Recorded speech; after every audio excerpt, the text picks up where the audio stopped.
Kama ni mara yako ya kwanza unatembelea chaneli yetu ya Top 5 Media, tunakuomba ubonyeze neno subscribe, kisha kwa chini itatokea alama ya kengele. Tunakuomba ubonyeze kengele hiyo ili uwe wa kwanza kupokea taarifa katika chaneli yetu. Asante.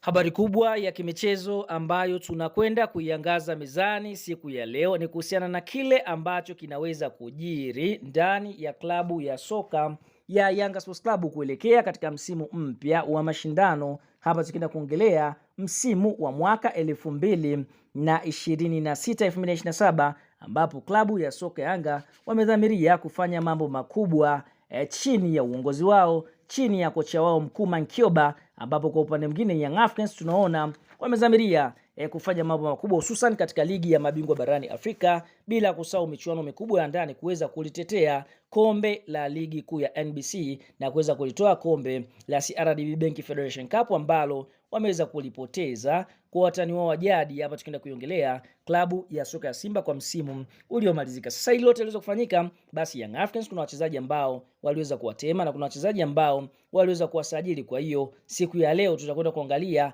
kile kikosi kipya cha kwanza ambacho kinatarajiwa kuanza mbele ya wapinzani wao ndani ya kikosi cha timu ya soka Yanga Sports Club. Kwa sasa siku ya leo tutakwenda kufahamu mpaka sasa wachezaji wapi ambao wamesajiliwa Young Africans, wachezaji wale ambao kwa upande mwingine wameweza kufanya vizuri na kikosi cha Yanga watakwenda kujumuishwa katika kile kikosi cha Yanga, na bila kusahau tutakwenda kufahamu kile kikosi cha kwanza ambacho kinatarajiwa kuwa kikosi cha kwanza chini ya kocha Mankioba. Kabla kuendelea mbali, kama ni mshabiki wa Yanga Sports Club, unaamini Yanga itakwenda kufanya vizuri kuelekea msimu ujao wa mashindano 2026-2027, like video yetu, alafu tuambie wewe ni mshabiki unaishabikia klabu ya soka ukiwa maeneo gani ya Yanga, kwa sababu ni klabu ambayo imefanya usajili ambao kila mtu ameweza kushtuka hapa nchini Tanzania. Ni kuhusiana na usajili ambao wameweza kufanya wachezaji wenye quality kubwa kwa sababu ya uwekezaji ambao umeweza kufanywa na Boss GSM, bila kusahau mapendekezo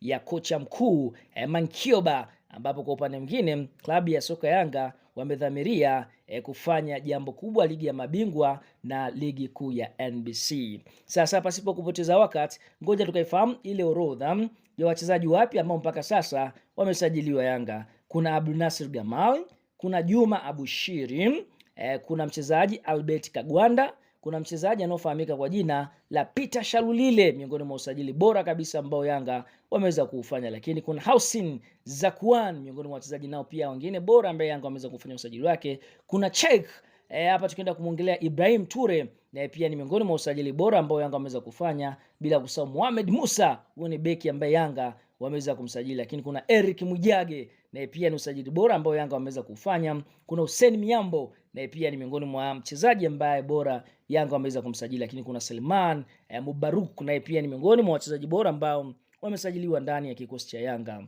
Mpaka sasa fahamu klabu ya soka ya Yanga Sports Club ina jumla ya wachezaji 32. Katika wachezaji hao 32, kwa mujibu wa taarifa, watakwenda kumuongeza mmoja wa kimataifa, kwa sababu habari si nzuri kuhusiana na Pacome Zouzoua ambaye bado ni mchezaji wa Yanga, lakini Yanga wamemuondoa kwenye mfumo. Kwa hiyo watakwenda kumsajili kiungo ambaye atakwenda kurithi nafasi ya Pacome Zouzoua ambaye ameumia. Kwa hiyo watamtoa kwenye system, kwa sababu sheria inasema timu inatakiwa kuwa na wachezaji 12 wa kigeni. Mpaka sasa Yanga wana wachezaji 11 wa kigeni. Kwa hiyo tukafahamu ile orodha ya wachezaji 32 ambao mpaka sasa wapo wakiwa wanamsubiria mchezaji wa 33. Nyota wa kwanza Hussein Masalanga, kuna Abdul Msheri, Djigui Diarra, kuna Kibwana Shomari, Yao Toula Kwas, Shadrack Kiboka, Mohamed Hussein Shabalala, Dickson Job, Bakari Nondo Mwamnyeto, Abdul Nasir Gamal, Azizi Andambwile, Ibrahim Mohamed Baka, Abubakari Ninju, kuna Abdul Nasir Mohamed, kuna Salum Abubakar Shuboy, kuna mchezaji Mudathiri ya Aya Abbas, kuna Juma Abushiri Chuga, moja ya ingizo jipya kabisa. Lakini kuna Max Nzengele mpia, kuna Faridi Musa Malik Shah, Dennis Nkane the Wonder Kid, Duke Abuya, Clement Mzize, Albert Kagwanda, kuna Alan Okelo, Laurindo Depo ambaye pia kuna taarifa zinasema kwamba huenda akaondoka kwa Yanga kumuuza kwa sababu bado amebakiza mkataba wa mwaka 1.5. Lakini kuna Peter Shalulile, Housin Zakwan, Sheikh Ibrahim Ture, Mohamed Musa, Eric Mujage, Hussein Miambo, Suleiman Mbaruku. Nao ndio wachezaji ambao mpaka sasa wameweza kukiunda kile kikosi cha Yanga, lakini kuna taarifa zinasema Edinson Kane, Faidi Musa wanaweza wakatolewa kwa mkopo. Kwa hiyo lakini mpaka sasa bado wapo Young Africans. Sasa turudi kwa kile ambacho kinasemekana kwamba ndicho kikosi cha kwanza cha klabu ya soka Yanga kuelekea msimu ujao. Kwa upande wa mfumo ambao Yanga wanaotumia kama kawaida ni 4-2-3-1 ambapo Mankioba ukocha anapenda kuutumia. Sasa fahamu katika milingoti mitatu atakwenda kusimama Djigui Diarra, screen protector, ambapo ni miongoni mwa magolikipa ambao wanafanya vizuri sana ndani ya kikosi cha Yanga Sports Club, ambapo golikipa huyu amekuwa ni miongoni mwa mwili mkubwa katika kuzuia mashambulizi ndani ya kikosi cha timu ya soka Yanga, na ndio maana Young Africans wameamua kumbakiza kwa kipindi chote hiki, ni kutokana na ubora ambao ameuonyesha wakati anapewa nafasi ya kucheza.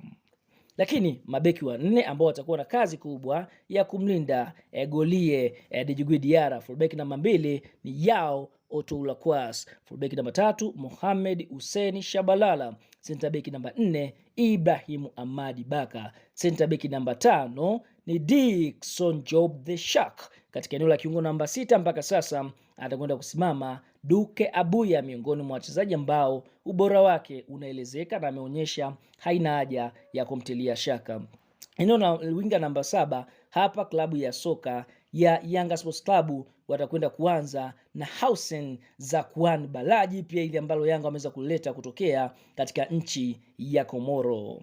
Eneo la kiungo namba 8 hapa atakwenda kusimama mchezaji ambaye haimbwi sana, lakini balaa lake uwanjani ni sumu kali. Hapa tunaenda kumwongelea Max Nzengeli, mpia miongoni mwa wachezaji mwenye tenki kubwa ama injini kubwa anapokuwa uwanjani. Mshambuliaji namba 9 hapa atakwenda kusimama Peter Shalulile, miongoni mwa wachezaji mwenye experience kubwa, mwenye uzoefu mkubwa. Kwa Peter Shalulile atakwenda kusimama namba 9. Sometimes atasaidiana na Cheick Ibrahim Toure ambaye naye pia ni Msenegali ambaye naye pia ni mzuri. Lakini eneo la kiungo namba 10 hapa utoacha kumpanga Alan Okello Starboy, miongoni mwa wachezaji ambao walisajiliwa katika dirisha dogo la usajili ndani ya kosa timu ya soka ya Yanga, lakini ameweza kuonyesha kiwango bora sana na kuweza kuisaidia Yanga kumaliza na kubeba ubingwa wa ligi kuu ya NBC. Na winga namba 11 klabu ya soka ya Yanga Sports Club watarajia kuanza na mchezaji hatari MVP kutokea Zambia Albert Kangwanda. Albert Kangwanda ni miongoni mwa wachezaji ambao wanafanya vizuri pindi ambapo unampa nafasi. Kwa hiyo tunaona hicho ndicho kinachotarajiwa kuwa kikosi cha kwanza cha klabu ya soka Yanga kwa mfumo wa 4-2-3-1, ambapo golini Diarra, 2 Yao Otoulakwas, 3 Mohamed Hussein, 4 Ibrahim Baka, 5 Dickson Job. Eneo la kiungo namba 6 Duke Abuya. Winga namba 7 atakwenda kusimama Housen Zakwan. Katika eneo la kiungo namba 8 Max Nzengeli mpia. Mshambuliaji namba 9 Peter Shalulile ama Ibrahim Toure. Lakini eneo la kiungo namba 10 Alan Okello Starboy, na winga namba 11 ni Albert Kangwanda. Kwa hiyo tunaona hilo ni balazi tu ambalo Yanga wameweza kulitengeneza chini ya kocha wao Mankioba, ambapo tunaona mazamira yao ama mazumuni yao ni kuweza kufanya vizuri na kuweza kulitawala soka la Afrika. Tuambie kwa kikosi hiki ambacho Young Africans kinatarajiwa kuwa cha kwanza, wewe 100% unatoa asilimia ngapi kuweza kufanya vizuri? Je, ni 100%? Na kama unaamini kikosi hiki kitakwenda kushine ukiwa mwana Yanga, una nafasi ya kulike na kushuka tu kwenye comment hapo, mdau wetu wa nguvu, ukatuambia tu wewe unatokea maeneo gani, kwa sababu itakuwa ni faraja kwetu kuona comment yako ukiwa kama ni mdau ambaye unatufuatilia. Asante kwa kuwa nasi, usisahau tu kulike, kusubscribe na kushare video yetu. Tunakusihi tu ushare. Asante na bye bye.